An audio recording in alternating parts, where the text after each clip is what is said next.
Night driving is something all of us have to do from time to time. In fact, some of you have driving schedules that are almost exclusively at night. Night driving is one of those good news, bad news propositions. The good news is that there is usually less traffic to contend with. The bad news is that more than half of all traffic accidents, including most fatalities, occur at night. Night driving isn't something you can relax and take for granted. Darkness brings the professional bus driver a different set of potential hazards.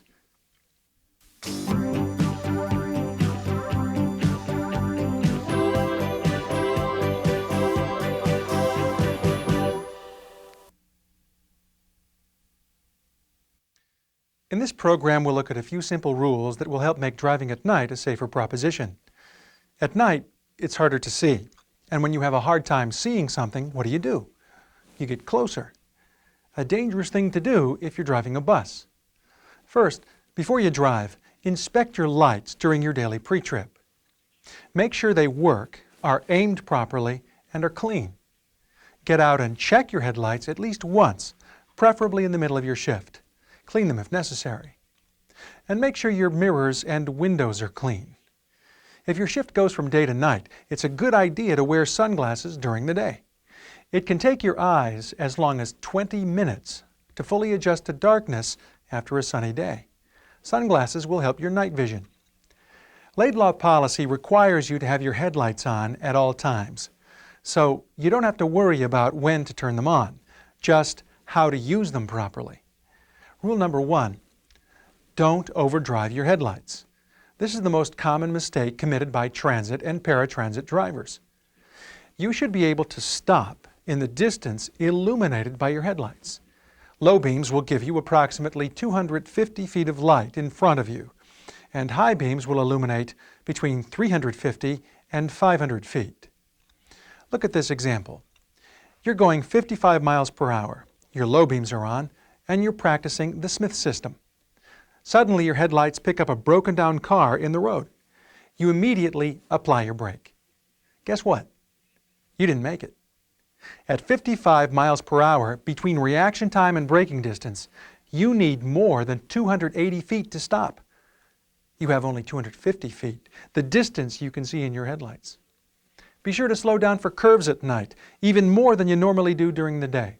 Curves can eliminate as much as 3/4 of your visibility because your headlights are no longer illuminating your path. That makes it much easier to overdrive them. Stop the tape now and discuss night driving safety rule number 1.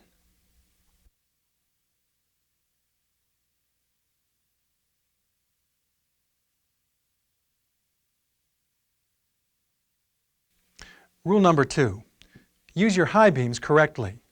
Since high beams are brighter, they illuminate a greater area. But this brightness can also temporarily blind other drivers, either directly or through their rearview mirror. It takes the average person 2 to 7 seconds to refocus their vision after the glare of high beams has hit their eyes. The darker it is, the more intense the glare, and the longer it takes the eyes to recover. Only use your high beams when the vehicle you're following is more than 500 feet ahead of you, or when there is no oncoming vehicle. If you're driving with your high beams on and you see another vehicle approach, switch to low beams before they're 500 feet away. Switch back to high beams when their headlights have passed your seat. Stop the tape now and discuss night driving safety rule number 2, the proper use of high beams.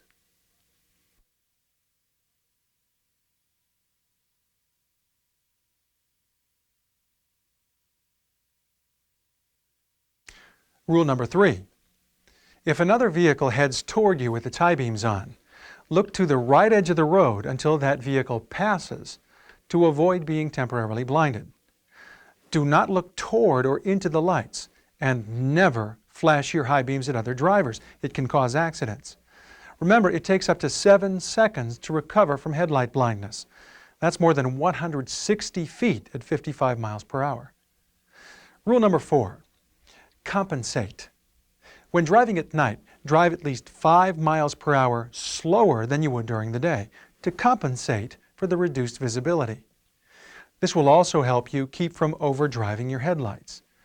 Compensating also means signaling your intentions earlier. Lights and horns are your means of signaling other vehicles and pedestrians at night. Pay attention to your cushion of safety while driving at night. Your cushion becomes much smaller. At night, the Smith system becomes even more important. Get the big picture. Be on the lookout for bicyclists and pedestrians. A common nighttime transit accident involves pedestrians. Watch out for them. They probably won't watch out for you. Finally, compensating means adjusting the lights inside the bus so you can see lights outside the bus better. Stop the tape now and discuss the last two rules for night driving safety.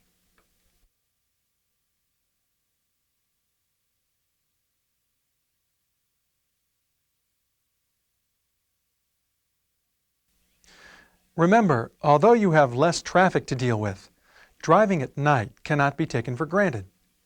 Always follow the 4 rules for night driving safety. 1. Don't overdrive your headlights. You should be able to stop in the distance illuminated by your headlights. 2. Use your high beams correctly, only when the vehicle you're following is more than 500 feet ahead of you, or when there is no oncoming vehicle. If you're driving with your high beams on and you see another vehicle approach, switch to low beams before they're 500 feet away. Switch back to high beams when their headlights have passed your seat. 3. If another vehicle heads toward you with its high beams on, look to the right edge of the road until that vehicle passes. 4. Compensate. Drive at least 5 miles per hour slower, signal earlier, and dim your inside lights. Remember, your commitment to safety is important to yourself and to Laidlaw.